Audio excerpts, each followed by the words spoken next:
Queridos, a palestra de hoje tem como título A Desordem dos Afetos no Mundo Contemporâneo e o seu Caráter Deformativo. É meio costume de Labrie fazer esses títulos grandes e acadêmicos, assim, mas não tem nada de difícil. Eu vou desvendar o segredo para vocês daqui a pouco. Na verdade, não tem segredo nenhum, só vou deixar um pouco mais palatável.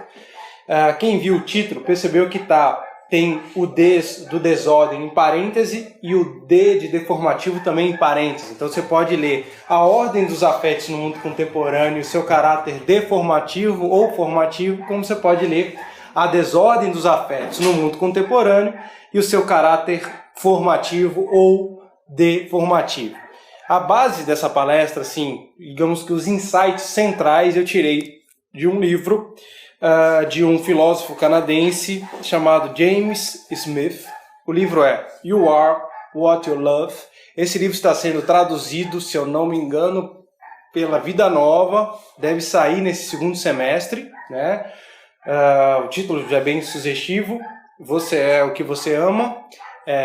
A gente só não pode prometer que vai sair assim, porque nós estamos no Brasil e às vezes os títulos de livros e filmes são um pouco diferentes do que seria o original, né?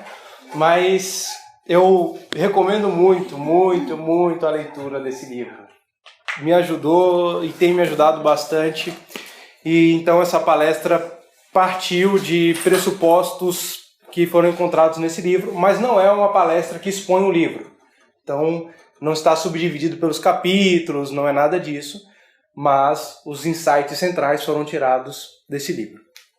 Bem, eu subdividi essa palestra em 7 pontos, 8 pontos. Para eu dar conta, tenho que falar 5 minutos em cada ponto. 8, 40. Dá 40, né? Então dá, 5 minutos para cada ponto. Então deixa eu olhar aqui.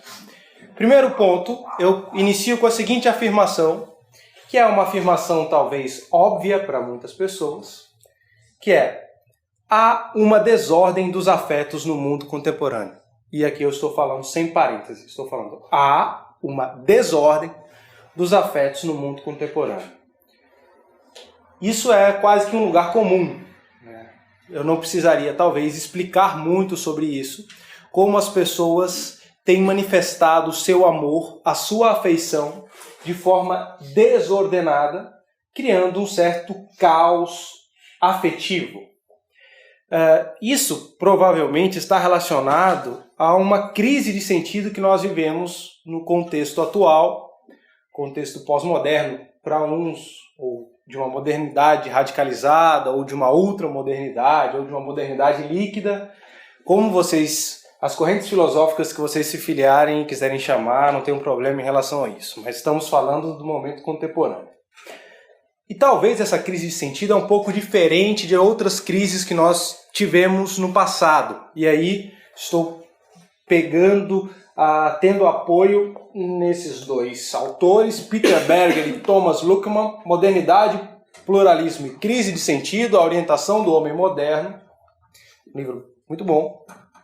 E eles vão dizendo mais ou menos o seguinte, que ao longo da história da humanidade, nós sempre vivemos períodos de estabilização de certos sentidos básicos, crenças básicas, valores, que se estabilizavam, que geravam uma sensação de autoevidência sobre quem nós somos, qual é o nosso papel, o que é que nos define, a nossa identidade. Porém, essa base, normalmente, com o passar do tempo, ela começa a se corroer e vem uma outra corrente que sustenta outros valores, outras crenças, outras premissas básicas, outras identidades, e você vai tendo períodos de crises e períodos novamente, de estabilização. Então nós temos crises e estabilização. Por exemplo, a gente pode pensar, Idade Média, você vai ter uma perspectiva filosófica pautada numa cosmovisão onde reconhece um caráter transcendente na realidade, se você pegar sobretudo da filosofia católica, Tomás de Aquino, um reconhecimento de Deus nesse processo, e você vai ver que o iluminismo vai trazer o foco na razão. Então você tem um deslocamento daquilo que, digamos, daria o sentido básico, né? Então o que antes eu buscava em Deus, agora eu vou encontrar na razão. E tudo isso também vai projetar-se em mudanças, não apenas na nossa forma de pensar, mas na nossa própria existência. Dito isso, o que é que eles dizem? Que talvez essa crise de sentido atual ela é diferente das outras, porque nós estamos enfrentando um ceticismo muito grande. O que é isso? Ao invés de nós vencermos ou superarmos um certo paradigma, que a gente diz assim, o período de transição é o período que o novo não nasce e o velho não morre. Então a gente é angustiante esse processo de mudanças de paradigmas, né? Ao invés de nós propormos um outro sistema de valores para pensar a vida, nós estamos no seguinte processo. Para que nós vamos pensar em sistemas? Para que nós vamos pensar em princípios, valores, crenças básicas para ordenar, se nós já provamos que isso só são formas historicamente usadas num processo de alienação do homem? Então a melhor coisa é não mais pensar sobre isso. Vamos apenas viver. E vamos viver conforme nós achamos que seja o modo mais adequado de se viver. Então, diferente de uma ideia onde nós estamos propondo algo novo, o novo é não propor. O novo é apenas viver a vida como a vida se dá. Só que nós vamos perceber que isso não é tão simples assim. Que isso forma também alguma coisa que no nosso entendimento, na realidade, ela deforma.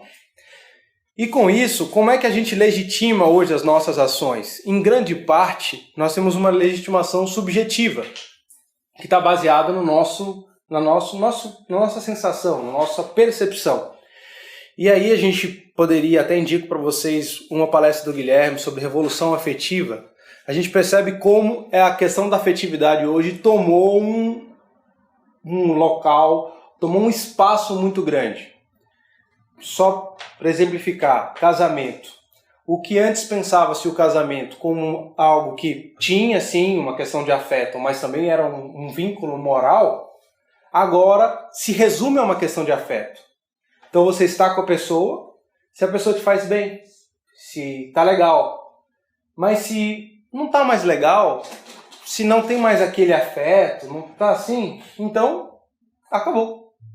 Porque o que define é só uma questão de afeto, é só uma questão de sentido, é só uma questão subjetiva. E não um vínculo moral que faria com que nós tivéssemos uma obrigação de lutar para que essa afeição não acabasse e que sustentasse períodos de instabilidade ou períodos de crise, né? Esse é o período que a gente vive hoje. E aí é interessante porque falar sobre afetos, falar sobre amor é atual. É comum nós ouvirmos as pessoas falando, não, nós temos que amar, o importante é amar. A gente na universidade já teve discussões que as pessoas falavam isso, né? Não, eu acho que Deus é amor e é isso, as pessoas se amam e tem que se amar livremente, porque o que nos define é o amor. Então não há falta de disposição em amar no período contemporâneo. Eu poderia citar várias formas de amor. Nós amamos, tem muitas pessoas que amam muito coisas e amam muito riquezas, a ponto disso definir a vida delas. Vocês já devem ter ouvido. A bolsa tal quebrou, empresários perderam não sei quem, muitos empresários cometeram suicídio. Por que ele fez isso? Porque a vida dele era definida pelo amor que ele tinha às riquezas. É engraçado, e aqui pessoal, não vou ser tão fofo assim, mas pessoal assim, dos animais. A gente ama tanto os animais, e eu acho que os animais têm que ser amados mesmo, né? Mas numa proporção talvez um pouco diferente, em que nós não nos importamos com as pessoas que estão morrendo ao nosso redor, mas nós fazemos alardes quando um animal é morto. Então, tem um corpo estendido no chão. Esses dias fizeram um experimento social ali, um corpo estendido no chão. E as pessoas na praça passam e o corpo está lá estendido no chão, as pessoas não estão nem ligando, estão tirando foto do lado e tal. Não, mas os animais, não sei o que e tal. Ver um animal, vamos fazer uma campanha para adotar um animal perdido na rua e tal, né? E as pessoas adotam animais, e a gente está passando na mesma praça e a pessoa está lá faminta e a gente não move uma palha, assim, né? Parecem que eu não estou dizendo que a questão dos animais e amar os animais não é importante. Eu estou dizendo que há um deslocamento de amor que não enxerga mais o ser humano. E isso, para mim, reflete a desordem dos afetos. Nós amamos mais visibilidade e reconhecimento. E nós não importamos com o preço que nós vamos pagar com isso. Já perceberam que quantas pessoas se arriscam para tirar selfies em situações perigosas? Quantas pessoas já morreram por causa disso? Tem um tornado atrás, o cara tá lá correndo atrás do tornado e tira a foto e morre logo depois. Isso é risível. Mas por que alguém é capaz de ver um incêndio, vai correndo lá no incêndio e tal? Você vai fazer o quê? Você vai ajudar? Você vai pegar um balde para jogar? Não, o cara vai porque ele quer tirar uma foto perto da chama, assim, sabe? Porque ele quer ser visto como alguém que se arrisca e tudo mais. A gente quer ter uma visibilidade. Mesmo que essa visibilidade ceife a nossa própria vida. Mas a gente quer ser visto. A gente quer ser visto. A imagem é importante. A gente ama a nossa imagem. A gente sempre quer ser visto como alguém forte, não como alguém vulnerável. E aí a gente vai ver que um amor devidamente ordenado nos mostra mais vulnerável e não tão forte e bonitinho como a gente sempre imagina que nós somos. Nós amamos mais determinadas ideologias políticas, e aqui eu digo de quaisquer matiz, né? A ponto de nós, às vezes, rompemos amizades. Eu tenho pessoas próximas que falaram para mim, olha, eu deixei de falar com fulano de tal, porque o fulano de tal pensa assim, e pessoas que são cristãs. Então, as ideologias nós amamos tanto a ponto de nós quebrarmos vínculos, né? Nós amamos mais a nossa pretensa autonomia e liberdade. Esses dias, conversava com alguém e a pessoa me dizia, olha, eu não estou namorando porque eu quero uma pessoa que realmente sabe os limites, porque eu não quero perder minha autonomia. Então, assim, por isso que eu estou há vários anos sem namorar, porque, assim, é a minha autonomia eu não quero perder. A ponto da pessoa ficar sem se relacionar, porque ao se relacionar ela via que ela ia perder a autonomia dela. Então, entre perder a autonomia dela e não se relacionar, ela não se relaciona. Bem, tudo isso só para dizer, no ponto 1, e aqui eu fecho esse ponto, é que não há falta de disposição em amar.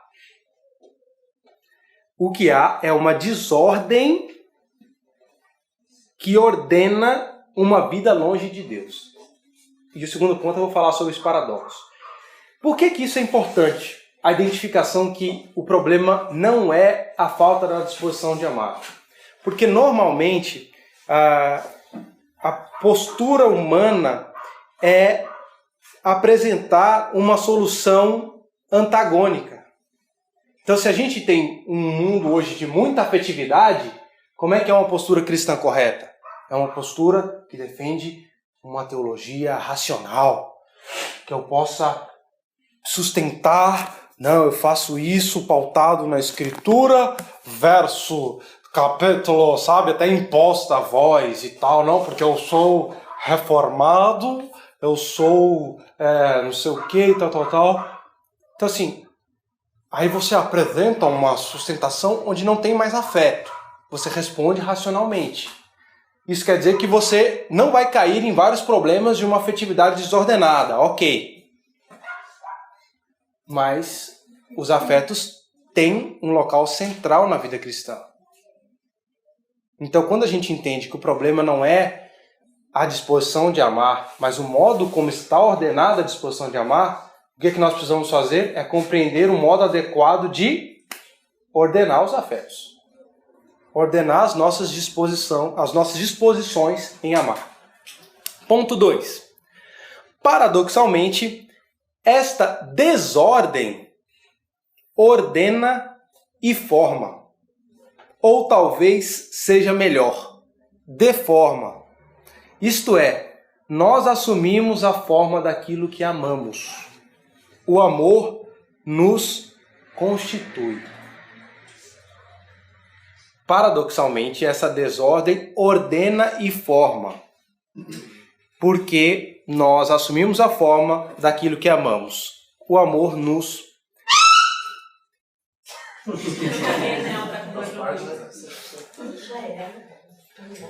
Ela andando assim, gente, ela é cega, viu? Ela não sabe, ela tá perdida. Ela antecipou a parte das perguntas, né? Não, eu toquei nela pra ela parar e ela tá com dor de ouvido. Por isso que eu quase matei. Vamos lá. O que eu quero dizer com isso é, nós não vivemos e não conseguimos viver numa realidade desordenada.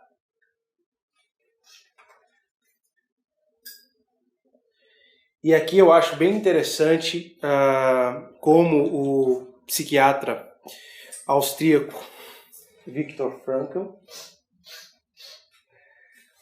trabalha a ideia de que o homem não é só vontade de poder, nem vontade de prazer, mas ele é vontade de sentido. O que é isso? A partir do momento que nós começamos a desenvolver os nossos afetos ou a manifestá-los de modo desordenado, isso vai constituindo um modo de vida que nós começamos a dar sentido, a refletir sobre, a criar teorias sobre, filosofias sobre, de uma forma que depois de um tempo, aquilo se torna o modo como nós vivemos e aquilo nos forma e nos constitui. Então a gente pensa assim, isso aqui é uma coisa bem interessante, porque eu já falei um pouco sobre isso uma vez, acho que numa discussão na universidade. Até para nós dizermos que não há sentido, nós criamos o sentido do não sentido. Nós não afirmamos que a realidade é... Uma postura nihilista, por exemplo, que tudo vai dar em nada, é um modo de explicação que chega em nada. Você tem um sentido que chega no nada. Você não tem um nada que chega no nada.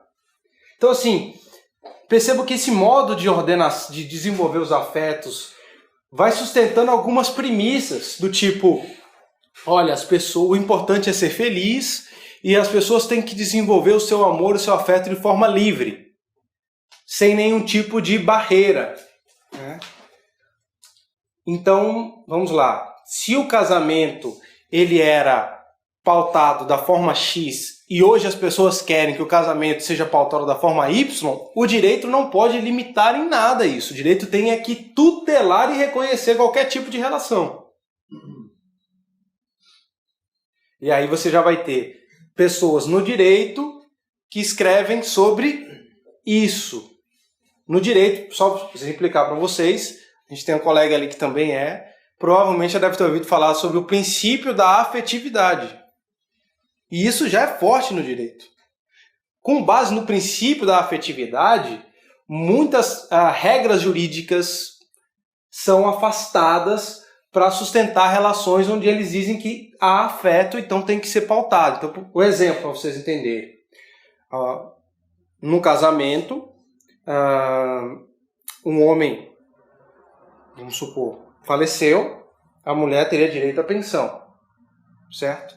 Se ele tinha uma amante, e a amante, ele vivia muito tempo com essa amante, o direito não dá nenhum tipo de cobertura a essa amante, porque ele não tinha nenhum vínculo de obrigação moral com ela.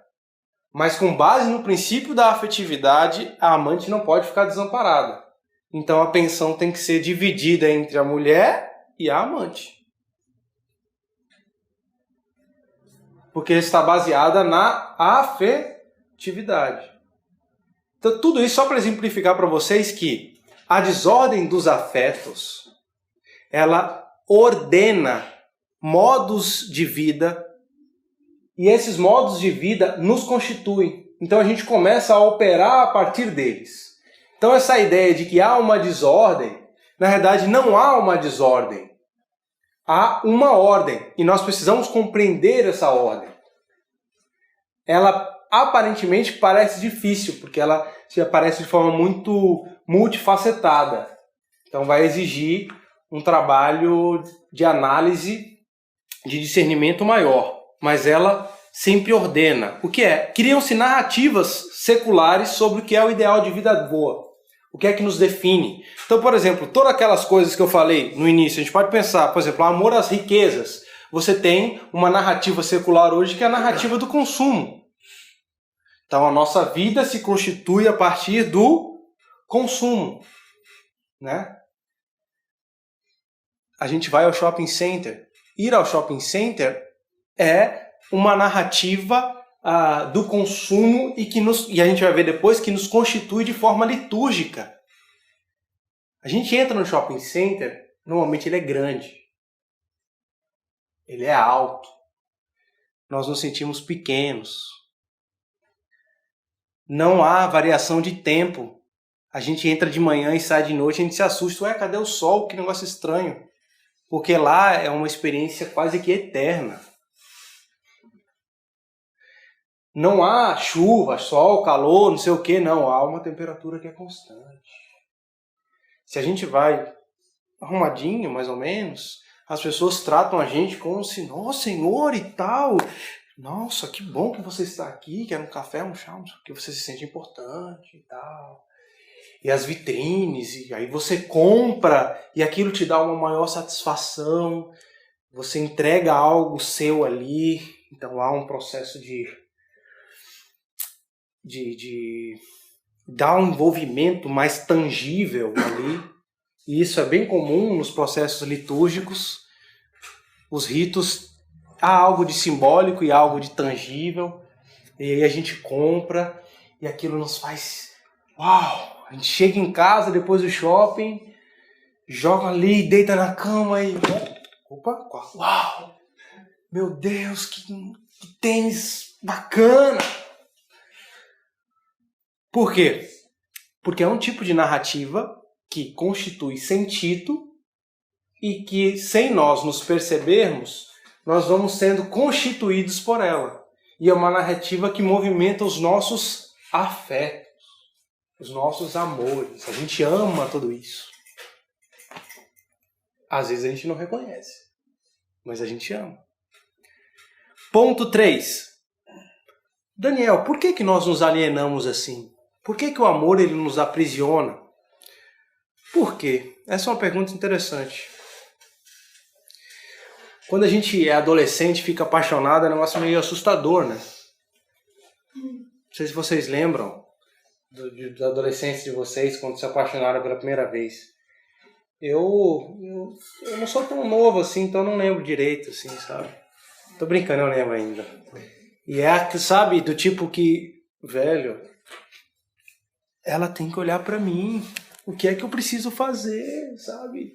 5ª série, 6ª série, o garoto faz qualquer coisa. Se a menina falar, amarra o meu cadastro, o cara amarra o cadastro ali. O cara fica totalmente preso naquela realidade, né? Porque toda a afeição dele está direcionado para aquela pessoa. Isso vice-versa também. As meninas também. Eu não posso falar da experiência das meninas, obviamente, por não ser uma menina, né? Então não é por outra razão que eu não estou falando sobre a experiência das mulheres, né? Vamos deixar isso bem claro. Então assim, quando nós nos amamos inteiramente, nós nos alienamos àquela realidade. E por que isso acontece? Vou responder. Esse é o ponto 3. Porque nós somos seres que amam. E seres que amam são seres litúrgicos. e seres litúrgicos são seres que adoram. Nós somos seres que amam. Seres que amam são seres litúrgicos e seres litúrgicos são seres que adoram. Daniel, decifra isso. Vamos lá. Quando nós amamos, nós nos dispomos àquilo que nós amamos. Aquilo se torna o objeto do nosso amor. Então, aquilo dá sentido à nossa vida. E estar perto daquilo que dá sentido à nossa vida e entender isso nos faz querer que isso se repita. Então, nós desenvolvemos modos de repetição. Nós desenvolvemos comos, no sentido de como, né? Comos, modos. Exemplo, eu amo a minha esposa e sei das coisas que ela gosta. Quando eu entendo isso, eu começo a me sujeitar a isso. E eu começo a desenvolver modos de tratá-la. Então eu desenvolvo certos hábitos que representam a minha devoção de amor para com ela. E aí, esse sentido, há em certo aspecto um componente, se a gente for pensar de adoração, porque você se torna vulnerável em relação àquilo que você ama. Porque você se abre para aquilo que você ama. Vamos pensar nisso do ponto de vista bíblico. Como algumas pessoas dizem isso, né? Para não ficar só em minhas palavras, vamos citar um trecho bíblico. Primeiro, antes de citar um texto bíblico, vamos falar um pouco de uma questão teológica preliminar. A gente pensa na doutrina da criação num nível muito informativo. Só do tipo, olha, eu sei a doutrina da criação porque a partir dela eu consigo definir de onde eu vim. Então a doutrina da criação é essa, ela se resume a saber da onde eu vim e é isso. Deus criou todas as coisas e a doutrina da criação ela tem um aspecto mais de compreensão de como as coisas foram iniciadas. Fora os aspectos, obviamente, científicos que envolvem toda essa discussão, e nós temos a presença aqui de uma referência no assunto, que é o nosso querido amigo Tiago Garros, e eu não vou, obviamente, entrar nisso, até porque é fora do meu tema, e mesmo se fosse do meu tema, eu ia dar um jeito de fugir para não falar. O que eu quero dizer é o seguinte, a criação ela não diz apenas, a doutrina da criação, sobre de onde nós viemos, mas ela fala principalmente daquilo que nos constitui. O que é que diz em Gênesis? Que nós somos criados à imagem e semelhança de Deus. E isso é muito importante. Refletir sobre a imago Dei. Quando nós vamos ver em 1 João 4:8, nós vamos ver João falando que Deus é amor. Deus é amor e nós somos a imagem e semelhança de Deus. Fora isso, nós podemos pensar o seguinte, a criação do ser humano é um ato de graça e é um ato de amor. Porque Deus ele é completo nele mesmo. Ele não tem a necessidade de criar algo porque lhe falta alguma coisa. Deus ele não estava assim entediado, tipo, Jesus, Espírito Santo, Trindade. Então, poxa, essa eternidade aqui está meio monótona, né? Só a gente, os anjos e tal. Ainda teve aqueles que caíram e tal. Até que deu uma agitada, né, com os caras, mas... Então, quem sabe se a gente criar, não sei o quê. Pois é, realmente. Não, Deus ele é um ser completo nele mesmo. Não há sombra de variação. Ao nos criar como ato de graça, ele não precisava ter nos criado. Nós é que recebemos uma dádiva. A criação nos mostra um Deus dadivoso, um Deus que ama. 1 João 4,19, nós amamos porque Ele nos amou primeiro. Normalmente a gente sempre lê, nós o amamos porque Ele nos amou primeiro. E aí eu fui dar uma pesquisada, várias traduções bíblicas trazem só, nós amamos porque Ele nos amou primeiro. Eu tenho uma inferência, eu acho que a ideia de falar nós o amamos é uma inferência, porque a leitura que eu fiz e a pesquisa que eu fiz do grego ali, não encontrei o artigo para dizer nós o amamos. Na realidade tem nós amamos. O que isso nos informa? Que a disposição que nós temos de amar, ela já é uma resposta ao amor de Deus. Nós só podemos amar porque no início de todas as coisas, Deus nos amou. Se Deus não tivesse nos amado, a gente não teria a disposição de amar. A gente não saberia o que é o amor. O nosso amor, o que nós temos de amor, é uma resposta ao amor de Deus. É a imagem de Deus que ainda está em nós, mesmo deturpada. Ponto 4. Porque nós somos seres que amam, nossas afeições precisam ser guiadas. Isso é importante. A partir do momento que a gente entende que não há escapatória, que nós vamos sempre amar alguma coisa, que nós vamos nos apegar a alguma coisa. A pessoa usa muito a expressão apegar, né?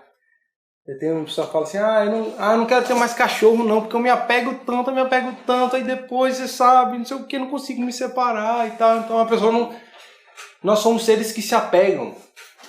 Nós nos apegamos a coisas, nós nos apegamos a pessoas, nós nos apegamos e tal. E aí, como esse apego todo nos traz sofrimento, o que a gente faz para resolver? A gente... OLX, né? Desapega. A gente desapega. Só que o desapegar é a gente se fecha.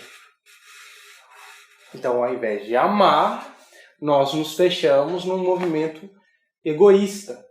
E quando nós nos fechamos no movimento egoísta, nós vamos perceber que nós não nos dispomos à ação do Espírito Santo num processo de santificação, que é um processo de nos tornar aquilo que nós deveríamos ser se nós não tivéssemos caído.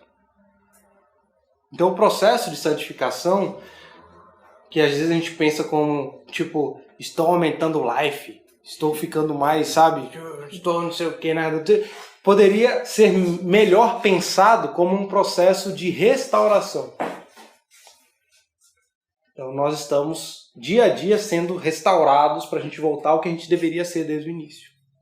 Então se a gente nós somos seres que amam, nós precisamos entender isso e entender que as nossas afeições, todas elas precisam ser guiadas.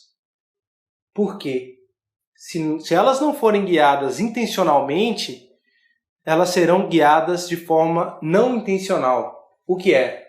Nós seremos guiados por outras narrativas seculares de sentido que, ao invés de reforçarem a imagem de Deus em nós, elas nos atrapalham nesse processo. E aí, dois pontos eu acho que são importantes da gente pensar. Primeiro, rotas e rotinas. Você já deve ter ouvido isso, né? O pessoal fala assim, saia da rotina.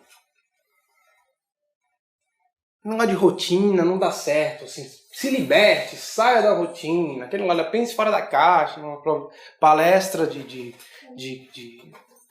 para empresários, essas coisas assim, pense fora da caixa, não sei o que e tal, tudo mais. Já ouviram falar sobre isso? Fuja da rotina, saia, pegue, dê tchau para todo mundo, pegue uma mala e sai viajando aí a pé e tal, e seja feliz. E aí tem histórias, filmes e tudo. Pegue a sua moto e vá para a África, passar o continente todo, não sei o que. Aí todo mundo, que história maravilhosa. O cara saiu da rotina e eu tô aqui preso todo dia com processo, todo dia com livro de teologia, todo dia com cimento, fazendo pesquisa, todo dia com vídeo para formatar, não sei o que, para pensar, todo dia tirando música aqui, composição, não sei o que, eu vou largar tudo isso aqui, sei lá o que, Nani, fazendo arte aqui, fazendo publicidades, não sei o que, projetos, não sei o que, joga tudo para cima e sai da rotina. Vou dizer uma coisa para vocês. esse negócio de saia da rotina é muito desse momento contemporâneo nosso, que é esse momento de desordem, né? Então, sair da rotina, quebrar a rotina, é esse negócio meio do tipo assim, as rotinas não têm sentido. Como as rotinas não têm sentido, a melhor coisa que você faz é quebrá-las. Porque perdeu essa ideia de sentido. O termo rotina, etimologicamente, traz uma ideia de uma trilha que foi já pisada e repisada várias vezes. E também traz uma ideia de rota. Por que as rotinas hoje são angustiantes? Porque as rotinas não apontam para lugar nenhum. Então as rotinas não têm mais sentido. Normalmente, quando nós temos problema com as nossas rotinas, é porque nós não estamos enxergando o sentido certo nelas. Quando nós não enxergamos o nosso trabalho, no nosso trabalho doméstico, nas coisas mais simples e ordinárias da vida, sentido, e aquilo que Deus gostaria que nós enxergássemos, aquilo se torna algo sem valor. Então é melhor que outro faça. Eu vou jogar tudo para cima e quero ser feliz. Então, rotas e rotinas deveriam apontar para a direção, e a gente perdeu esse senso de direção. E a gente tem uma direção, ok? A Bíblia é clara ao nos dizer que nós somos o quê? Peregrinos. E que nós estamos caminhando para o reino de Deus. Então nós temos uma direção. Logo, as nossas rotinas, os nossos hábitos devem reforçar o nosso ponto de chegada. E não o contrário. Se elas não reforçam, a pergunta é: quais são as narrativas que dão sentido às nossas rotinas? Vamos seguindo. Noção de totalidade, a gente perdeu isso. Duas pessoas estavam trabalhando com pedras, nossos engenheiros aí, né? Quebrando pedras. Tinha que pegar uma pedra bruta e fazer um cubo. Falei certo? Tudo bem? Pode me corrigir. E aí perguntaram pro primeiro: o que é que você está fazendo? Ele: eu estou fazendo um quadradão aí. E aí perguntaram pro segundo: o que é que você está fazendo? Ele falou: eu estou fazendo uma catedral.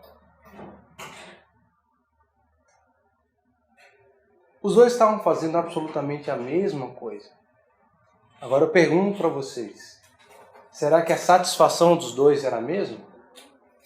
Será que o modo como eles se relacionavam com o trabalho era o mesmo?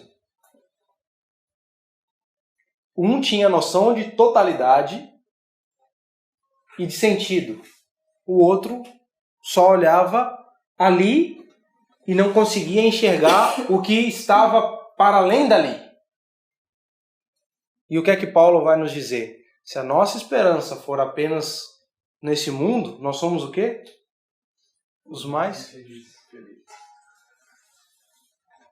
A Bíblia já está nos falando que a gente tem que olhar para as nossas rotinas e transcender as nossas rotinas. Nós temos que encontrar o sentido certo. Porque a partir disso a gente consegue desenvolver o amor, a afeição correta. Imaginação. Imagem em ação. Imaginação. Esse negócio é muito interessante. A imaginação educa a nossa mente e educa os nossos afetos. E nós, já antecipando o outro ponto, a gente perdeu esse caráter imaginativo, porque a gente veio de um paradigma moderno, racionalista. Então a imaginação é algo poético, algo não sei o quê, e aí, não, é metafísico, imaginação, tem que ser uma coisa, né, concreta, não sei o quê e tudo mais. Mas a imaginação ela é importantíssima para educar a nossa mente e educar os nossos afetos, as nossas afeições. E esse aspecto estético, artístico, a Bíblia é riquíssima nisso. Riquíssima. E nós precisamos desenvolver mais isso. Pense aqui. Pequeno Príncipe, um livro que muitas pessoas aqui já leram. Uma citação. Se você quer construir um navio, Não chame as pessoas para juntar madeira ou atribuir-lhes tarefas, mas sim ensine-os a desejar a infinita imensidão do oceano. Você cria uma imagem e aquela imagem te toma de tal forma que você começa a se entregar para fazer aquilo. Eu não estou só pegando um bocado de madeira, não. Eu estou apaixonado pela imensidão do oceano. Nós temos que ir lá e desbravar os 7 mares. O que é que Jesus chega e fala? Sigam-me e eu vos farei pescadores de homens. Imagine um cara pescando lá. Vem cá, eu quero contratar vocês como missionários. Os 2, os 3 e tal. Vocês vão ser missionários da minha agência. Eu estou aqui por um tempo determinado, vou morrer na cruz daqui a algum tempo. E assim, a gente vai pro seminário, eu vou explicar exatamente as coisas para vocês. Tintim por tintim. Teologia sistemática, certo? São mais ou menos 4, 5, 6 módulos. E atenção com as provas. Muita atenção, porque... Não... Com isso, gente, calma, eu não estou fazendo crítica ao seminário, eu não estou fazendo. Só quero dizer para vocês que tem o seu valor, mas precisa ser devidamente orientado. O que é que Jesus chega e fala? Vocês são pescadores de peixes aí e tal. Já pensou se vocês forem pescadores de homens? O que será que passou na cabeça deles? Será que ele pensou que ia pegar uma rede assim? Vem a galera toda e tal. Aquilo mexeu com a imaginação deles, né? E aí eles foram para um processo de aprendizagem que era um processo da vida, de andar com Jesus, de vivenciar o Evangelho. Quando Jesus ensina por parábolas, o que ele está fazendo? Com que as pessoas imaginem. Quando Paulo vai falar para nós nos vestirmos do novo homem, a gente precisa ter essa imagem. Nós perdemos esse caráter imaginativo. A imagem do reino de Deus devia ser algo que fazia o nosso coração tremer assim, de acordar de manhã e falar, mais um dia que eu estou caminhando para o reino de Deus e essa imagem me toma por completo. A imaginação, ela é fundamental, porque é uma imagem que nos move, e nos move com afeição, nos move com beleza, ela nos move com amor, mas também nos move com verdade, se for a imagem verdadeira, e nós acreditamos que em Cristo Deus manifestou a sua graça sobre nós. E nós temos uma imagem verdadeira que deveria nos mobilizar.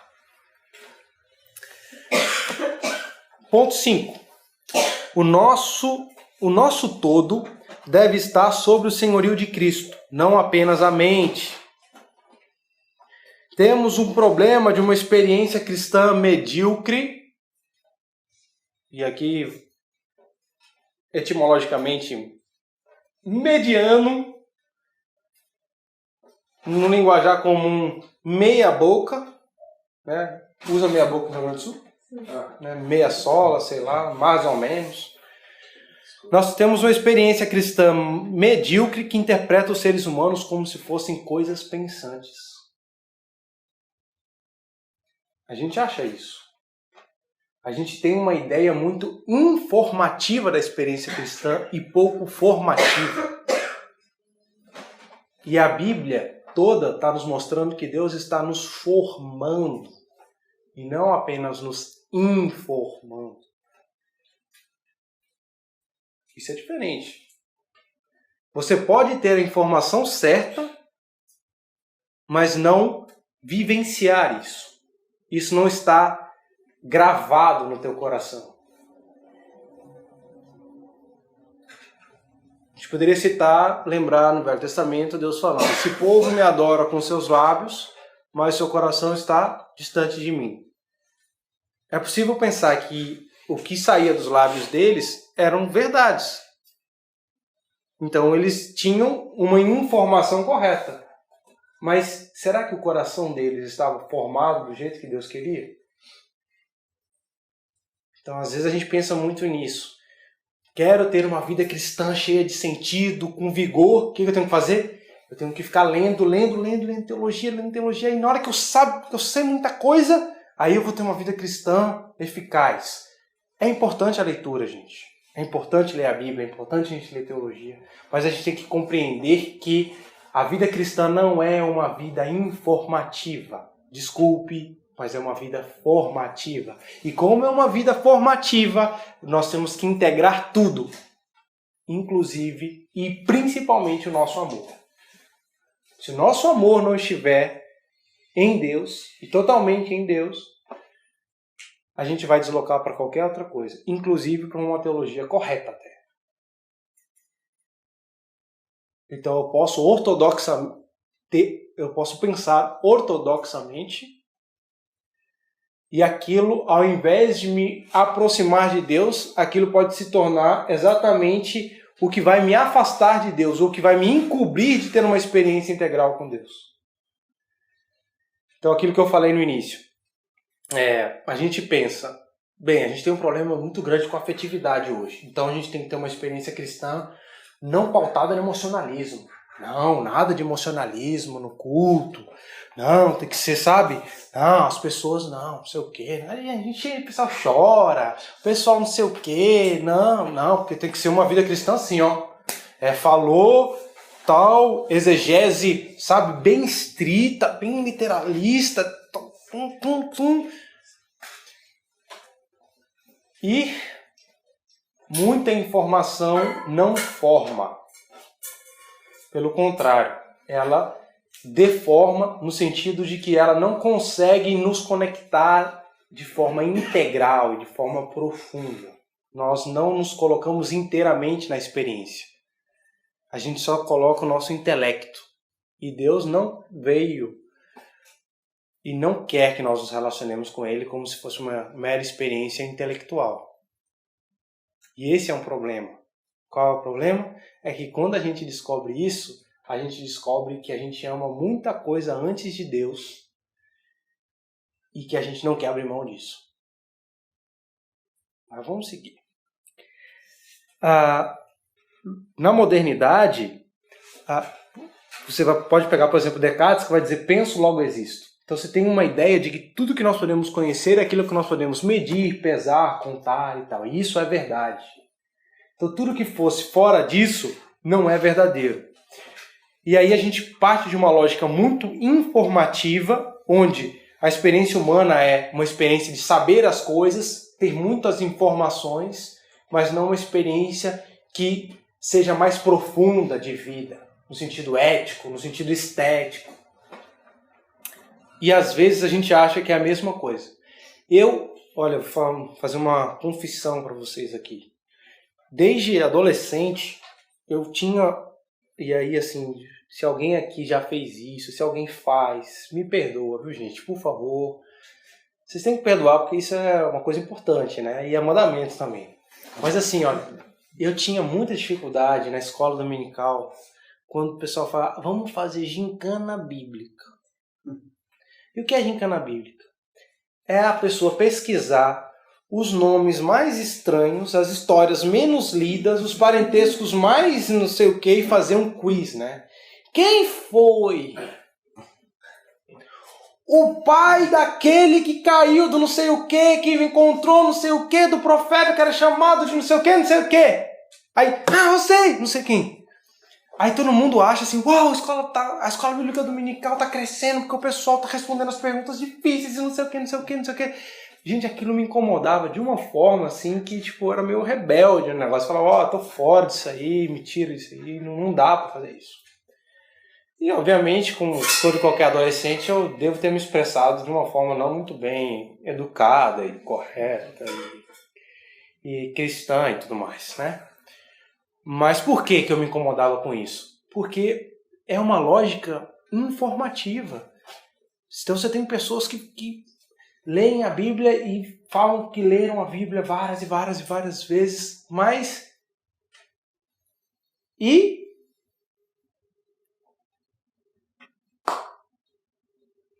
a verdade não penetrou lá no fundo, criou raiz e floresceu. Então o problema que nós temos hoje, muitas vezes, na nossa vivência cristã, não é a falta de informação, é a falta de formação. E lembra, numa palestra que eu dei no ano passado, eu falei sobre isso. A ideia de conhecer a Deus não é ter a informação correta sobre Deus. É ter uma relação profunda com Deus. A palavra no hebraico usada para conhecer, quando Deus vai falar assim, o meu povo peca porque falta conhecimento. Você já deve ter ouvido o pessoal falar disso. Você tá vendo? Puxa, Facebook né? Aí quando vem alguém com ensinamento errado, assim, um ensinamento herético e tal, aí sempre vem aquelas pessoas que falam, o meu povo não quer porque falta conhecimento, vamos ler a Bíblia porque falta conhecimento, não sei o quê. Tá, tem que ler a Bíblia mesmo. Só que assim, a falta de conhecimento ali não é a falta de informações sobre quem Deus é. É a falta de uma relação profunda com Deus.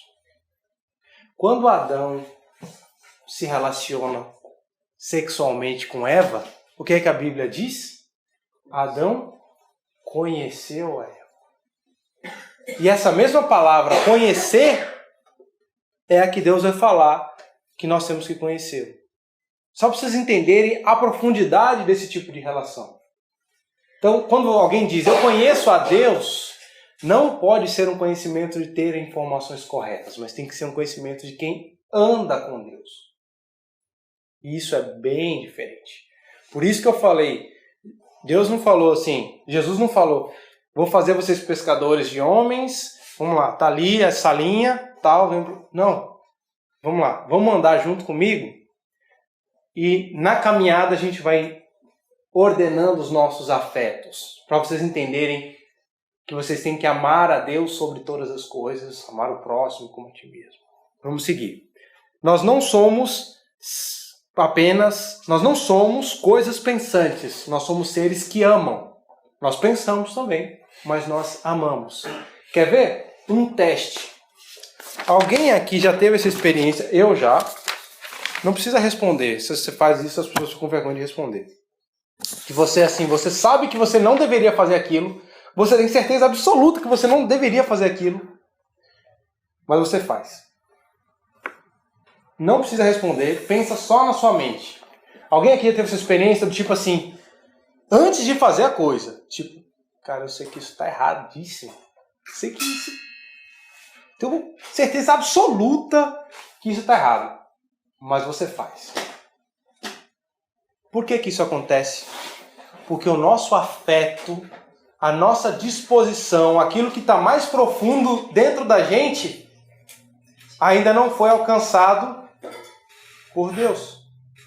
Porque a gente alcançou a mente, mas não alcançou o... Nós deixamos que a verdade alcançasse a mente, mas ela não alcançou o coração.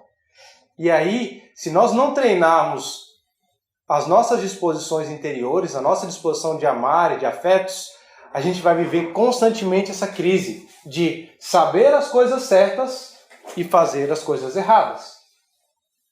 Daniel, como é que a gente faz? Então a gente vai falar um pouco sobre isso. Nós temos que reorientar os nossos afetos para que eles estejam de acordo com uma crença correta sobre Deus. Vou, para não ficar nas minhas palavras, só ler aqui uma citação de Calvino sobre isso, sobre essa questão de uma experiência cristã medíocre que não conecta os nossos afetos, né? Calvino vai dizer o seguinte: portanto, por mais eloquente e fluente falem acerca do Evangelho, são acusados de falsamente e até agora com agravo atribuir-se o conhecimento de Cristo. Ora, se não é uma doutrina de língua, mas de vida, não é apreendida apenas pelo intelecto e pela memória, como as restantes disciplinas, mas afinal é recebida então quando possui toda a alma e acha assento e guarida no afeto íntimo do coração. uma parte final aqui que também é bonita. Tá. Se com razão os filósofos se inflamam contra aqueles que professam uma arte que deva ser-lhes a mestra de vida e convertem o em falatório sofístico e excluem ignominiosamente de sua congregação, quanto mais razão teremos de detestar os sofistas fúteis que se contentam em tagarelar o evangelho com lábios. Evangelho cuja eficácia deveria penetrar nos mais profundos afetos do coração, arraigar-se na alma e afetar o ser humano por inteiro. É Calvino que está falando isso. Que a verdade do Evangelho deveria afetar o mais íntimo do nosso amor, do nosso coração. Ponto 6. E aqui já marcho para o final. E nem vou ler os textos bíblicos, vou falar de cabeça para a gente adiantar. As Escrituras já nos mostram que o enfoque central está no amor. E a gente deveria entender isso e ler a partir disso. Em Deuteronômio 6, 1 a 9, que Deus dá ordenanças, ele diz: ouve a Israel, o Senhor teu Deus é único. Aí fala: amará o Senhor seu Deus de todo o seu coração, toda a sua alma e todas as suas forças. Aí vai dizer como vai fazer isso. Aí vai dizer, você vai ensinar o seu filho, vai inculcar, você vai fazer ao dormir, ao acordar, você vai escrever na mão, você vai botar no umbral das portas. Aí lá no final ainda diz assim: para que quando vocês entrem na terra prometida e estão nas cidades que vocês não construíram, não sei o que, vocês não se esqueçam que fui eu que tirei vocês das mãos de Faraó. Primeiro, olhem que negócio profundo isso, e lindo. Deus está dizendo que todas as regras e ordenações que estão nas Escrituras têm sentido porque elas vão nos fazer amar a Deus sobre todas as coisas. E elas devem estar ligadas às nossas rotinas diárias. Então Deus está dando um modo, ao dormir, ao acordar, ao não sei o quê. E isso tem um sentido. Qual é o sentido? Que nós não nos esqueçamos, no momento da bonança, quem é o nosso libertador. As nossas rotinas diárias, as regras, mandamentos de Deus, todos fazem sentido porque elas nos fazem amar a Deus sobre todas as coisas. Nos forma por dentro para que nós não esqueçamos que Ele é o nosso libertador e para que nós não amemos outras coisas, porque nós vamos ter tentações constantemente. Nós temos várias narrativas seculares que estão querendo que nós nos apaixonar, entendeu? Todo dia. Os publicitários estão querendo ganhar o nosso coração. E eles sabem muito sobre a gente. Mais do que a gente mesmo sabe. Os caras estudam. Tem áreas na psicologia que estudam sobre isso. Para ajudar os caras que trabalham com marketing e publicidade a entender esses anseios e dar aquilo que as pessoas querem. Por isso que a gente, quando ouve um negócio, a gente tem a sensação do tipo: meu Deus, como eu passei toda a minha existência sem esse produto. Eu tenho que comprar esse negócio agora. Porque entende que há uma disposição nossa aqui dentro que precisa ser alcançada. E Deus sabe disso. Todo coração lev, no hebraico, que é a disposição, nossa disposição de amar, a nossa disposição de afeto, o centro das nossas disposições, toda a nossa alma, nefesh, que está ligada ao homem por inteiro. E olha que interessante isso. E todas as suas forças, que no hebraico é meod, que na realidade isso não é um substantivo. É um advérbio de intensidade. É como se fosse e com todo o seu muito. Aí a tradução para o aramaico ficou mamon, que aí tem riquezas ou forças e tal, tudo mais. Mas é como se Deus falasse assim: olha, eu quero que vocês me amem com todo o coração de vocês, toda a disposição que vocês têm, afetiva, de vida tem que estar relacionada para mim. A alma quer dizer que inteiramente você está relacionado a mim. E a intensidade disso tem que ser total para mim. Ótimo, Deus, obrigado por nos ensinar. A gente tem que amar assim. Agora, como é que a gente vai fazer isso? Nós precisamos desenvolver hábitos e rotinas diárias que reforcem a imagem de Cristo em nós, a imagem de Deus em nós. Nós precisamos perguntar para nós mesmos se os nossos hábitos e rotinas, na realidade, não fazem sentido por causa de narrativas seculares que estão dominando o nosso coração, ou se de fato elas reforçam uma vida cristã integral, uma vida cristã profunda. Mateus 22, 35 e 40. Vão perguntar para Jesus, tá, e como é que se resume toda a lei, os profetas e tudo mais? O que Jesus vai dizer? Amarás o Senhor teu Deus, repete, e depois amarás o próximo como a ti mesmo. O que é que Paulo vai dizer? Se eu fizesse tal coisa, se eu não tiver amor, nada serei. O que é uma das últimas coisas que Jesus faz? Ele chega e pergunta para Pedro, vai apacentar as ovelhas. Ele fala o que? Pedro, Ele repete 3 vezes. Pedro, tu me amas. Pedro, tu me amas. Então isso é uma coisa importante. Nós temos que entender que a nossa vida diária, ela tem que ser vivida momento a momento, de forma que seja uma expressão litúrgica do amor que nós temos por Deus, acima de todas as coisas. Schaeffer vai dizer: a realidade de viver pela fé como se nós estivéssemos mortos, ou vivendo pela fé em comunhão aberta com Deus, e então voltássemos para o mundo externo como se nós já estivéssemos ressuscitados dos mortos. E isso não aconteceu de uma vez por todas, não é pleno ainda, mas nós vivemos isso como uma realidade de fé, momento a momento, e vivendo isto, momento a momento. A fé matinal nunca servirá para tarde, e a fé da tarde nunca servirá para a janta, e a fé da janta não servirá para a próxima manhã. As nossas rotinas diárias, elas devem expressar uma formação do nosso amor, ou dos nossos amores. Primeiro, a Deus, acima de todas as coisas. E a partir disso, nós vamos reordenando o nosso amor. Cônjuge, namorado, amigos, trabalho, coisas, o amor a nós mesmos, o amor à natureza. Mas tudo é um processo onde nós precisamos entender que nós precisamos desenvolver hábitos. Daniel, é só uma questão de hábito? Não, não é só uma questão de hábito, obviamente. É uma questão litúrgica, como um sacramento, que é a disposição que nós temos a um agir da graça de Deus através do Espírito Santo.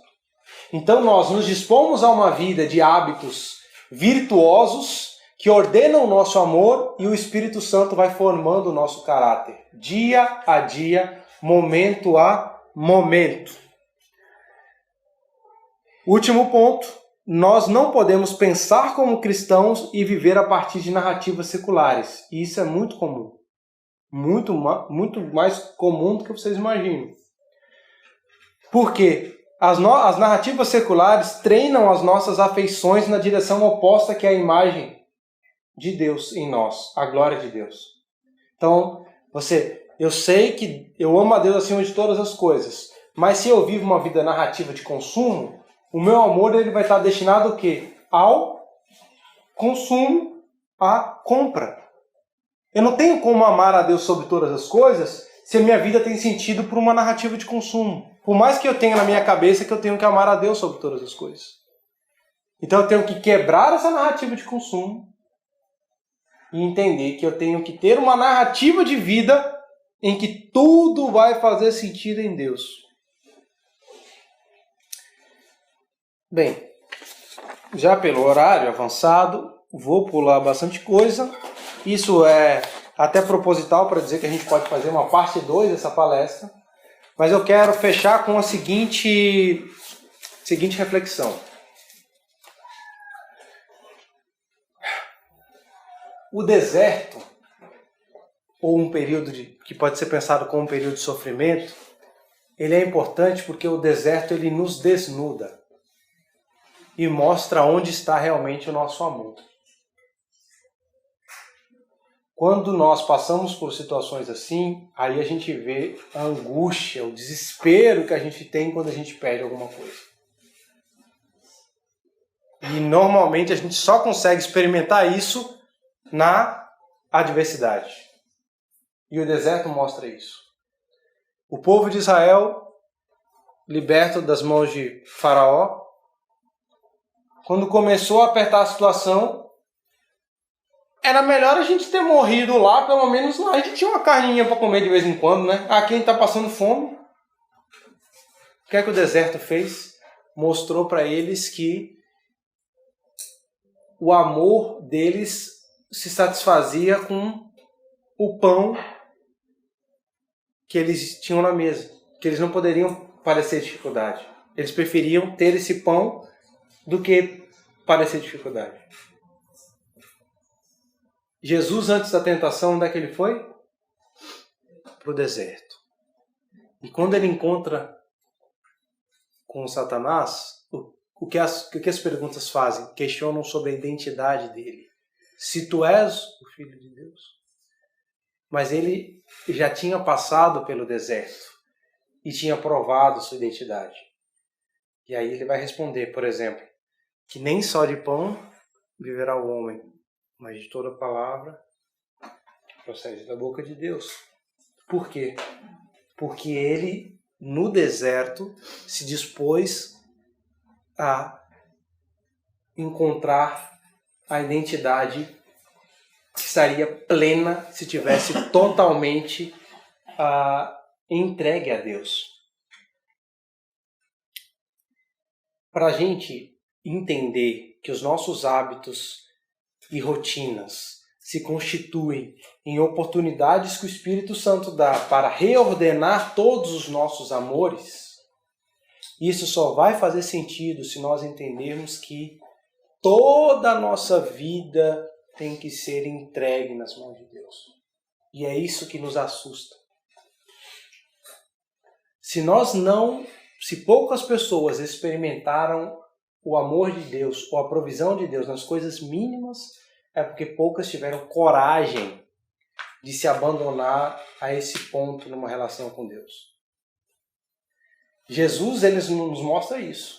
Que a entrega tem que ser tão grande a ponto de dar a sua própria vida.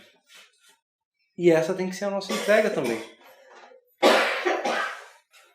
Esses dias, uma missionária amiga nossa postou no Facebook assim: essa minha casa tem 20 anos ou 10 anos. Aí ela botou assim: eu nunca imaginei que ia ter uma casa. Aí eu fiquei pensando assim: cara, que legal isso. Qual é a imagem que nos move?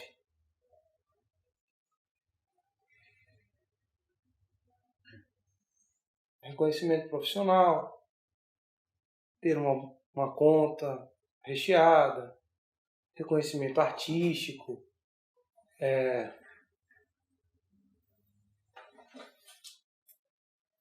enfim. Não deve ser essa, porque se for, isso vai formar o nosso amor e vai formar a nossa identidade. E Deus não quer isso. Porque nós glorificamos a Deus quando refletimos a imagem dele em nós. Então a imagem que nos deve conquistar, arrebatar a nossa alma, tem que ser a imagem do reino de Deus. E para isso a gente tem que se entregar totalmente a Ele. Daniel, tu quer dizer que tu pode não ter uma casa? Sim, pode ser que seja essa a vontade de Deus. Mas eu não estou dizendo que vai ser essa a vontade de Deus para todo mundo. Cada um tem a sua história com Deus. Mas eu estou dizendo que a disposição tem que ser tão grande para a gente fazer a mesma coisa que Jesus fez. O problema é que nós não queremos fazer isso porque a gente quer ter o controle das coisas. Então a gente vai dando o nosso amor, o nosso coração a Deus parcelado.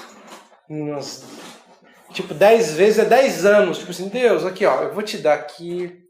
Começa com o meu intelecto, não sei o quê. Aí quando a gente tá bem assim, parece que a gente já tá chegando na glória, a gente fala, Deus, agora eu posso te dar aqui que eu já curti as outras coisas. Não, não é isso. É a partir de hoje a gente tem que entregar tudo. E aí se dispor a dia a dia. Só que assim, não entregar tudo, aí já estou vivendo a nova vida. Ah, não. É todo dia lembrando, de manhã, de tarde, de noite, hábitos, rotinas e tal, que reforcem esse amor. Pensem nisso. Qual é a imagem que move vocês? O que é que enche a imaginação de vocês? O que é que impulsiona? O que é que dá sentido aos hábitos e às rotinas? Porque esses hábitos e as rotinas não são coisas apenas que nós fazemos, mas são coisas que fazem coisas dentro de nós. Pensemos nisso. Porque se nós vivemos presos em narrativas seculares, nós não teremos uma vida cristã autêntica como nós deveríamos ter.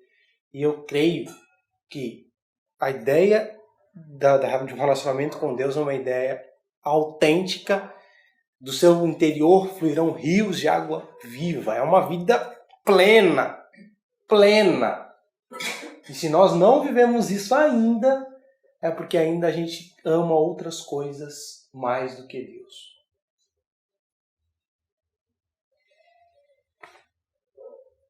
Termino agora minha fala. E abro para perguntas ou discussões. Consegui me concentrar, não demorei muito não, pelo tempo ali.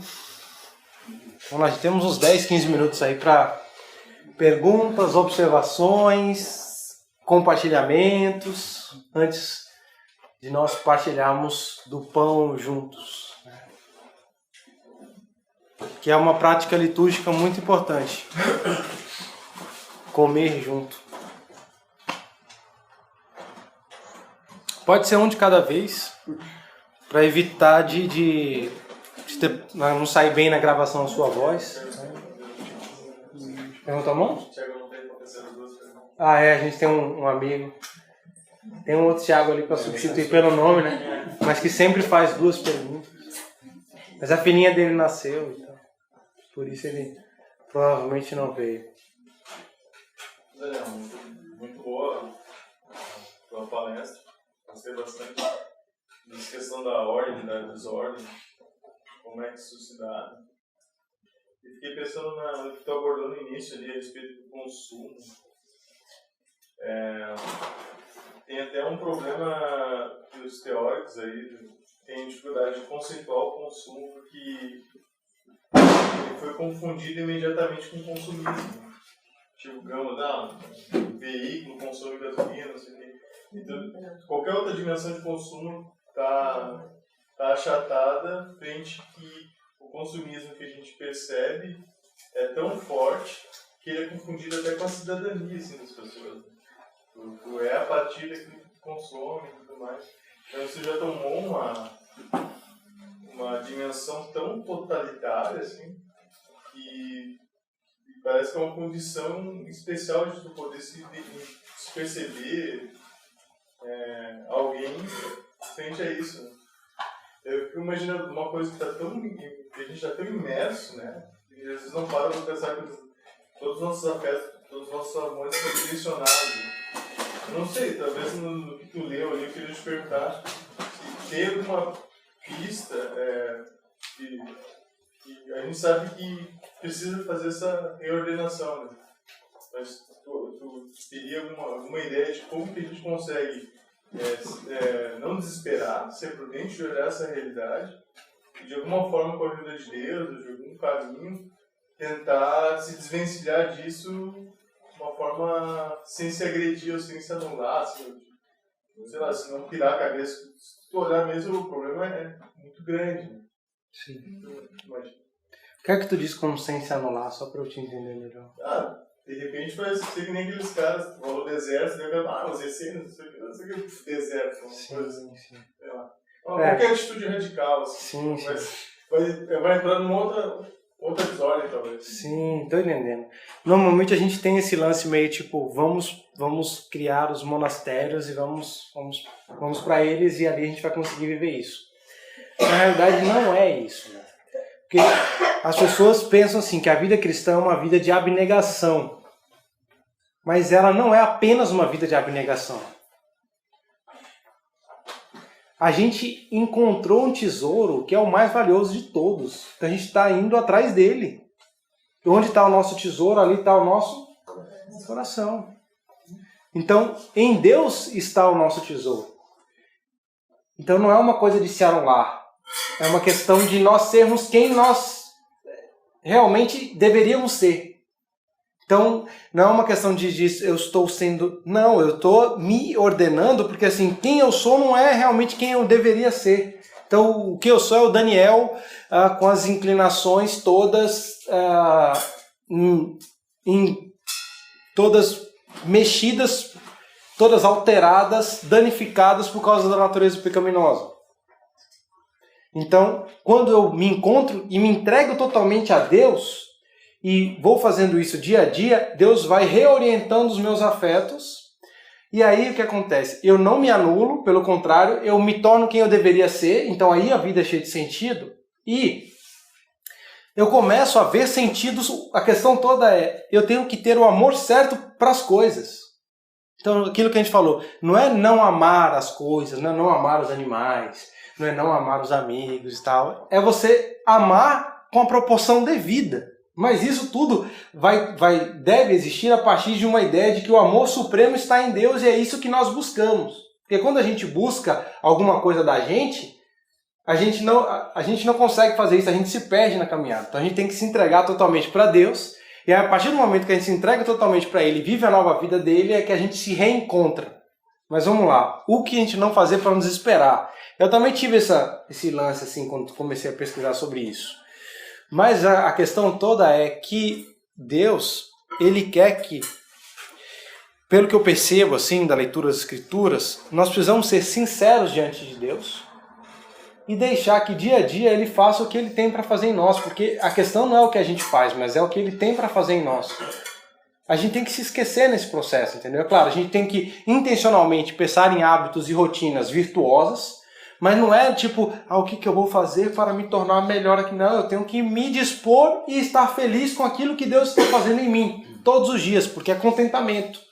Então é realmente nós pensarmos cada dia como um dia único e encontrar nesse dia único o sentido da nossa existência em Deus e hábitos que nos conectem mais a Deus e nos façam ordenar os nossos afetos. E isso a gente tem que fazer devagar, dia a dia, construindo hábitos saudáveis. É a mesma coisa, tipo assim, tu chega na nutricionista, ela te dá uma lista de coisas ali, que se tu quiser botar tudo ali em ordem nos primeiros 3 dias, tu até consegue, esses primeiros 3 dias, fazendo tudo certinho ali. No 4º dia, dá tudo errado. Entendeu? Por quê? Porque a gente não consegue mudar os nossos hábitos de uma hora para outra. Isso é muito angustiante. Toda vez que a gente quer fazer mudanças abruptas, a gente faz durante um período e depois a gente desmancha. Então a questão é, aos poucos a gente vai inserindo hábitos saudáveis e tem que se tornar hábito no sentido de ser algo repetitivo mesmo. É por isso que a liturgia ela faz sentido. Por que tem que ser repetitivo? Por que tem que tomar a ceia todo domingo ou tomar a ceia uma vez por mês, dependendo da igreja? Esse ato repetitivo é um ato formativo. Vai acontecendo coisas dentro da gente, quanto mais a gente repete isso e dando sentido certo para essas coisas. Então o que eu indico é isso, olhem para a rotina de vocês e comecem a interpretá-la a partir de Deus. Mas isso aqui ainda não faz sentido. Tá, mas eu vou começar com isso aqui. Tá ótimo. Se alegre com essa mudança. E aos poucos vá se adequando até chegar um momento que você não consegue mais ver a sua vida se não for a partir da vontade de Deus. Mas isso é quando tu se perde. Quando tu se perde nesse processo, é que aí mais ou menos tu saiu da linha do desespero, assim. Tu começa assim, primeiro tenho que acordar o dia, eu vou... Olha, gente, tem várias disciplinas espirituais. Um livro que vocês podem ler, Celebração da Disciplina, do Richard Foster. Ele apresenta várias disciplinas interessantes que a gente pode fazer. Então, assim, vou começar meu dia com oração e terminar o dia com uma meditação e oração. E vou fazer um período de 5 minutos de oração no meio da tarde. Então você já começa a conectar teu dia e tal, as coisas estão acontecendo, faz aquilo de forma repetitiva e tal. Começa a encontrar os sentidos de ir na igreja, da experiência comunitária, de cantar junto, o sentido da sincronia, o sentido de estar todos numa mesma voz e tal. Quando tu começa a encontrar o sentido nas coisas, aí fica uma coisa assim maravilhosa, porque assim, uau, tem que acontecer, tem que, sabe, tua vida parece que tem um desabroche, assim. Então devagar, um hábito de cada vez e pedindo sempre discernimento do Espírito para que possa fazer o que precisa fazer no seu coração, que é diferente do que precisa fazer no meu coração. Mais alguém? Não, assim, a gente numa tentativa de viver uma vida com Deus, a gente, muitas vezes a gente busca sempre respostas na Bíblia, né? A Bíblia não vai dizer o que eu posso fazer e o que eu não posso fazer. Só que nem sempre a Bíblia ela vai detalhadamente dizer o que eu posso fazer e o que eu não posso fazer, né? E aí, nisso a gente, tem que fazer a vontade de Deus. Cara, tem que fazer a vontade de Deus, entendeu? Agora, aí a gente, muitas vezes a gente se perde aí, né? A gente cai nisso que tu comentou hoje, essa questão de ser meio que autônomo, a gente, como a Bíblia não diz, né? E como, e se ela me diz, eu acabo também tornando meio legalista, assim, não sei. Tento sempre basear minha vida a partir de regras, né? Agora, assim, como cristão, né? Quais os cuidados, qual o limite de eu não ir nesses extremos, né? Não ser esse cara autônomo que porque a Bíblia não me diz, porque não tem nenhum tipo de informação que diga que eu não tenho que fazer, eu posso fazer. E o outro lado também, né? Poxa, aqui a Bíblia está me dizendo isso, isso e isso. Só que a gente vê em alguns momentos que a regra nem sempre me faz desagradar a Deus. Então, como cristão, assim, quais os limites? Tem que é meio complicado essa pergunta. Dar um né, exemplo que é algo prático, assim.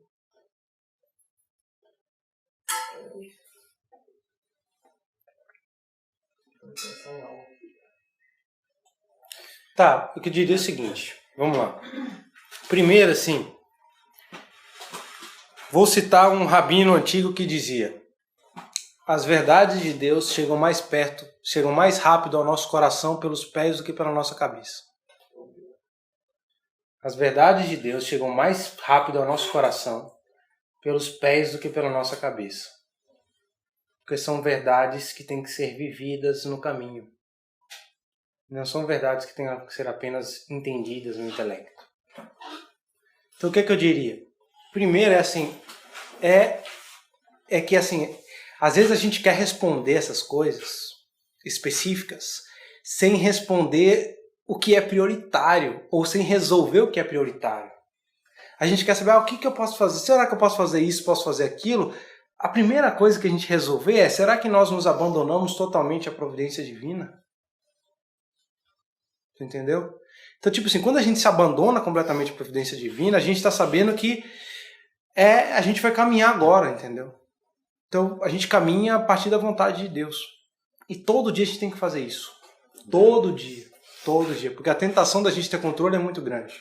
Então, a primeira coisa que eu penso é o seguinte: antes, talvez, de nós preocuparmos com o que a gente deve fazer ou não, a gente tem uma coisa que a gente deve fazer que é primordial, é a renúncia, que é renunciar a si mesmo, carregar a sua cruz e seguir a Cristo. Agora, a partir disso, então isso a gente tem que ser sincero com a gente mesmo. Tem que ser sincero, porque assim, às vezes a gente fica perguntando, o que eu posso fazer ou não quero fazer, mas isso é uma disposição do nosso coração, entendeu? Nosso coração não é todo de Deus. Então eu quero legitimar minhas ações, assim, não, se a Bíblia não diz que é isso, eu posso fazer e fique à vontade. Se a Bíblia não fala contra a bebida, então eu bebo direto e às vezes eu passo do ponto, entendeu?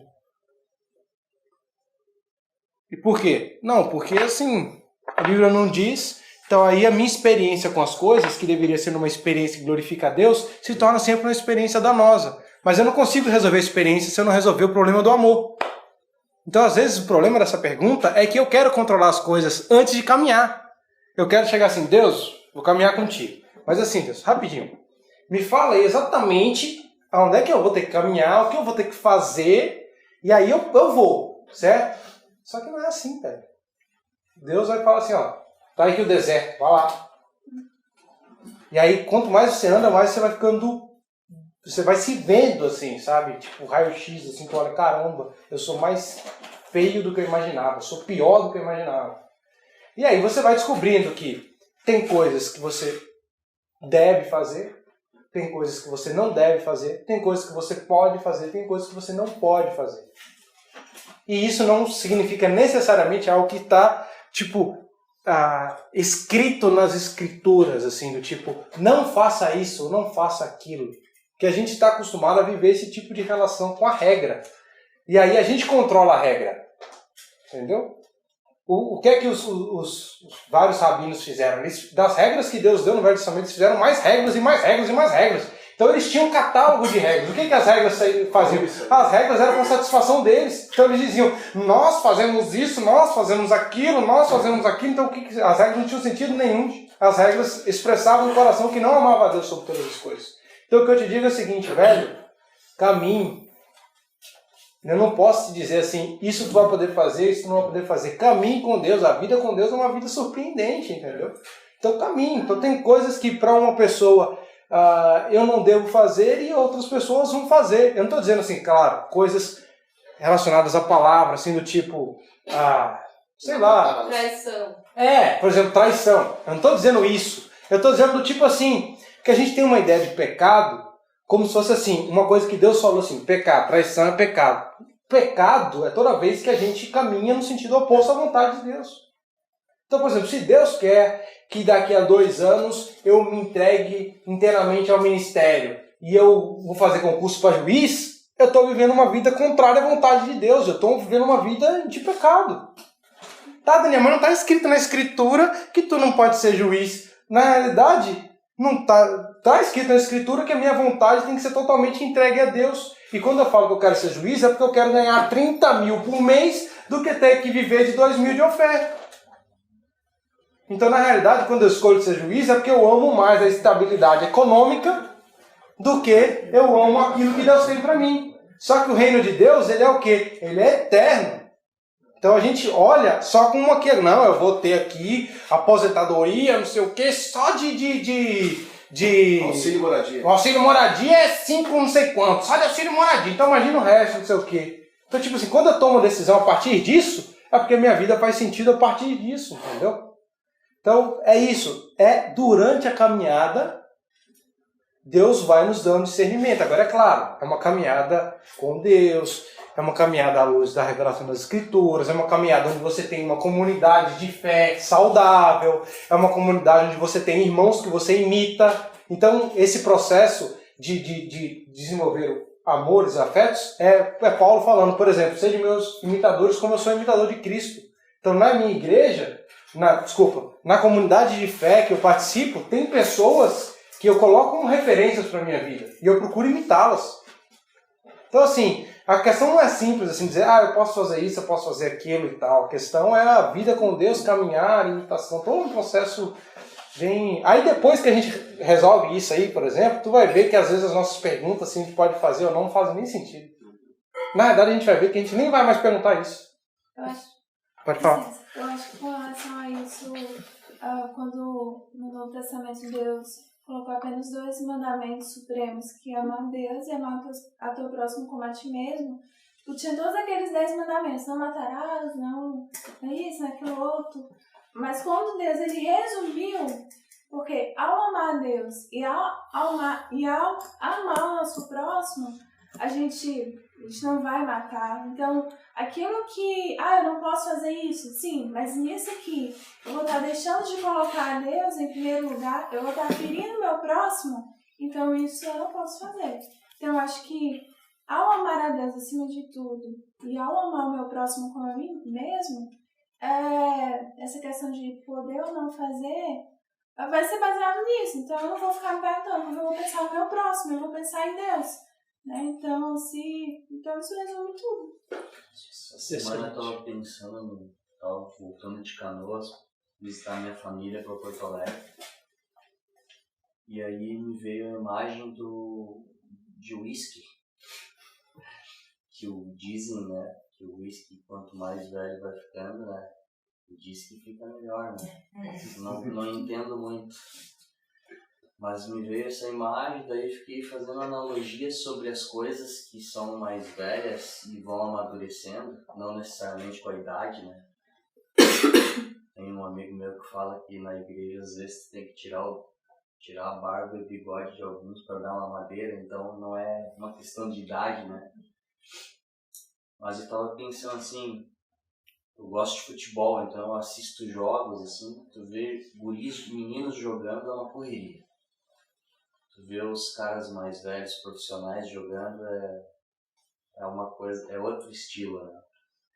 Tu vê a ansiedade de um executivo, de um profissional novo querendo se provar, e tu vê um executivo mais velho que às vezes até passa por uma circunstância na frente de outros assim, que tu mais novo diria, como é que ele não falou nada, como é que ele não fez? E eu tava pensando na minha vida, nisso daí, né? Parece que Deus dá essa questão que tu citou bastante das rotinas. Ele, na cronologia da nossa vida, parece que ele dá a virtude do cristianismo nas rotinas, que é o que o moço estava falando agora, que eu concordo, que é muito legal, porque eu acho que essa que é a beleza do cristianismo, que não interessa, ele se amolda em qualquer período, porque ele é por princípios e por... Né, os princípios são supraculturais. E aí parece que Deus deixa a gente experimentar a virtude na rotina, e daqui a pouco ele tira a gente da rotina. E a cronologia da nossa vida é experimentar ele na rotina e experimentar ele fora da rotina. E parece que essas duas coisas é para eu saber todos os dias que eu não tenho como me provar.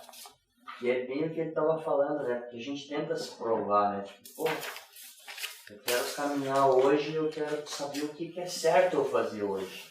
E parece que Deus está o tempo inteiro dizendo, o certo tu fazer hoje é tu saber que depende de mim para tudo.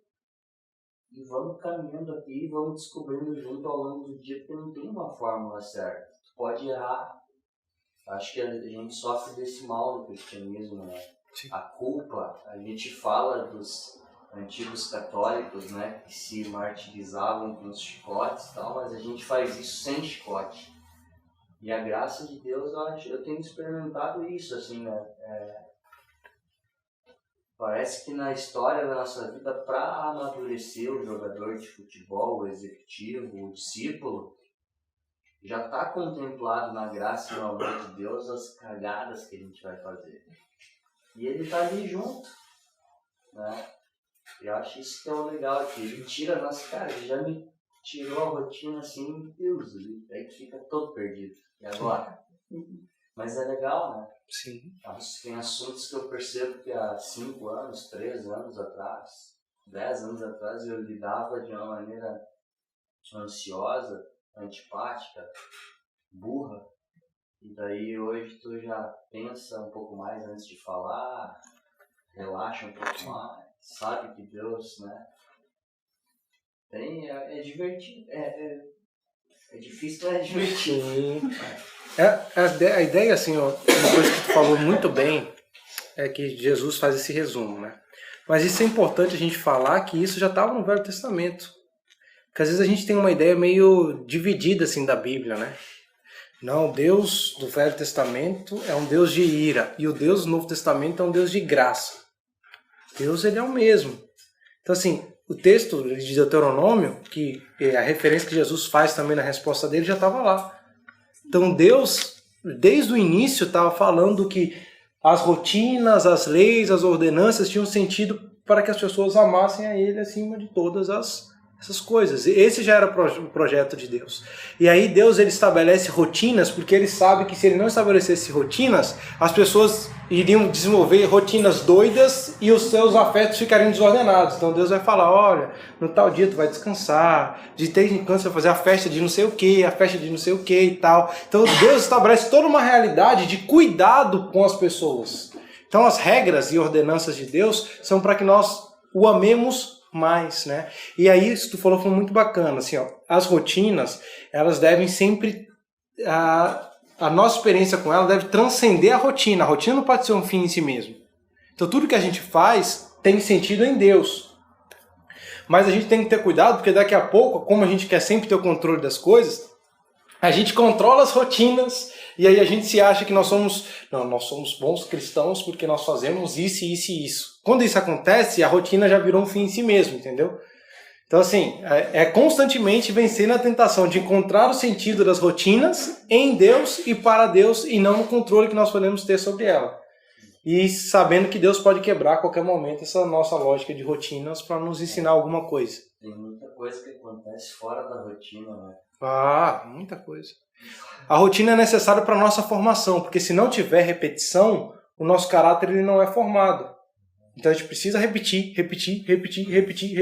para ter o gosto de Deus, para amar como Deus gostaria que nós amássemos as coisas. Roberto? Deixa eu colocar uma coisa para ti, ver se eu estou pensando corretamente.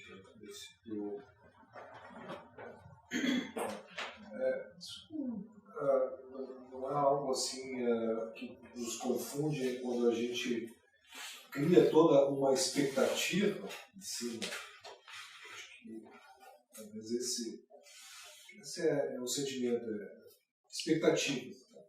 Tu tem expectativas de alcançar, mesmo quando tu vai para a palavra, né, tentar ali ordenar o que ele está tentando nos colocar. Então, tentando perguntar assim, será que o nosso problema não está que nós criamos as expectativas de resultados e não ficamos atentos a quais são as expectativas, porque ele tem a ordenança, mas em cima disso tem, o mesmo falou, que é a eternidade. Sim. Mas a gente, nesse nosso caminho, nessa nossa caminhada, a gente não cria muitas expectativas, até com relação ao próprio, desse convívio cristão, as expectativas que eu acho que deveria ser assim, por isso que a gente tem essas várias divisões também, né, porque se busca muito. O secular também, né, trabalha muito nisso, né, de tu ter que estar criando teus objetivos e acho que quando tu cria objetivos lá, tu está, de certa forma, tendo que responder a alguma expectativa. Sim. Isso cria também ansiedade e tudo mais, comparação e assim por diante. Não sei. Entendi. Será que eu estou enxergando errado? Não. Também não sei se eu estou me fazendo entender o que eu quero te colocar. Não, eu acho que assim, a tua colocação está bem coerente assim, e bem adequada, né? Pelo menos no foi o que eu entendi, assim. Eu acho assim, a gente tem aquele negócio do equilíbrio, né? O tipo assim, viver responsavelmente também é uma vida, porque o próprio Jesus fala disso, tipo, tu vai construir uma torre, tu não vai chegar e já construir, tu vai mais ou menos calcular quanto tu vai precisar para construir, tá? Então a gente tem que planejar a nossa vida, obviamente. Então assim, ser responsável é planejar a sua vida. Só que sabendo que os resultados não dependem de você, porque Deus controla a sua existência. Então planejar, plantar, regar, fazer o que você tem que fazer a partir daquilo que Deus te possibilita de fazer, é o que a gente tem que fazer mesmo. Mas é saber que o crescimento quem vai dar é Deus. Se tirar Deus da jogada, o nosso trabalho é sempre sem sentido, é sempre vazio. Então assim, projetar e ter expectativas, ok. Mas isso tem que ser feito no equilíbrio de que Deus controla todas as coisas, que Deus é soberano sobre isso.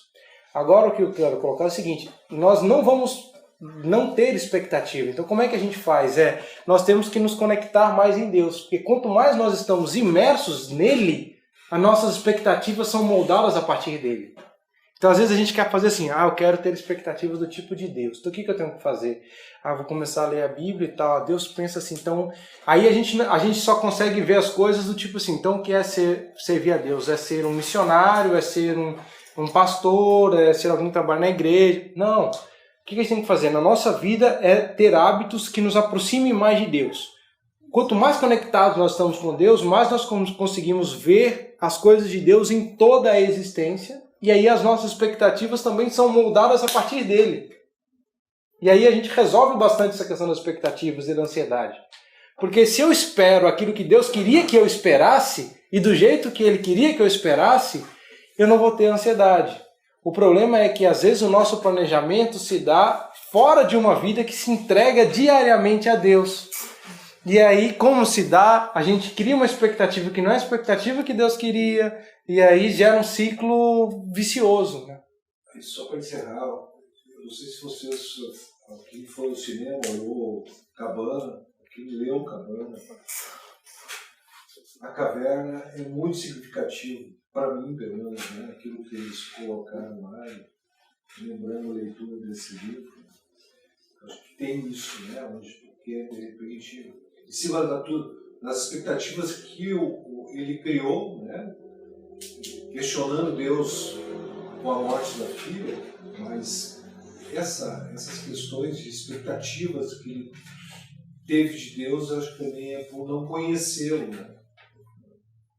Então, não sei se... Para mim foi significativo todo o filme, aquela parte ali, né? Não sei se o pessoal se lembra, mas ele, né, é levado a uma caverna e lá está a sabedoria.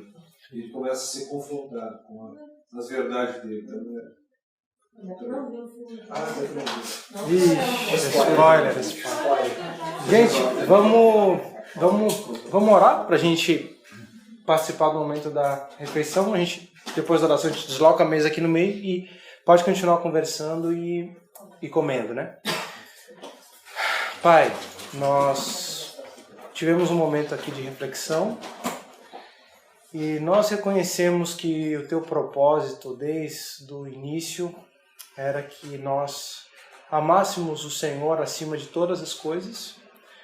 Nós falhamos, pecamos, nos afastamos de Ti e isso tem feito muito mal para nós desde toda a história da humanidade, porque nós temos construído sempre narrativas para ocupar o Teu lugar e dar sentido à nossa existência. Essas narrativas são sempre fracassadas e a gente vive períodos de crise, estabilidades e crises, e hoje as pessoas talvez nem querem mais procurar algum sentido, elas só querem ter prazer e, enfim, ter uma vida de autonomia e liberdade. Senhor, tem misericórdia de nós, porque olhamos para os nossos corações e vemos que às vezes nós amamos algumas coisas ainda de forma tão forte que talvez nós não amamos o Senhor acima de todas as coisas. E nós reconhecemos isso pedindo misericórdia, que o Senhor nos ajude a termos hábitos e rotinas que possam guiar os nossos afetos, os nossos amores, para que, acima de tudo, nós amemos a Ti, que reconhecemos que o Senhor é real, que a nossa vida só tem sentido pelo Senhor, para o Senhor, no Senhor, e que nós possamos encontrar também, Senhor, na beleza da Tua criação, o amor que nós devemos ter por ela, o amor que nós devemos ter pelas pessoas e o amor que nós devemos ter por nós mesmos, ó Pai.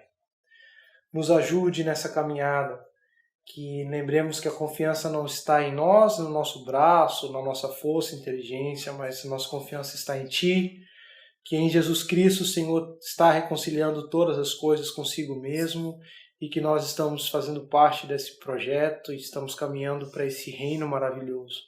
Nos ajude, Pai, a caminhar a passos largos, às vezes mesmo que sejam passos curtos, às vezes mesmo que precisemos de ajuda de outras pessoas, mas que continuemos caminhando e que a nossa imaginação seja tomada pela grandeza do reino que está por vir. Nos ajude e agradecemos pelo alimento, que nos faça bem, que tenhamos um momento agradável aqui de comunhão e de conversas. Em nome do Teu Filho amado Jesus é que oramos. Amém.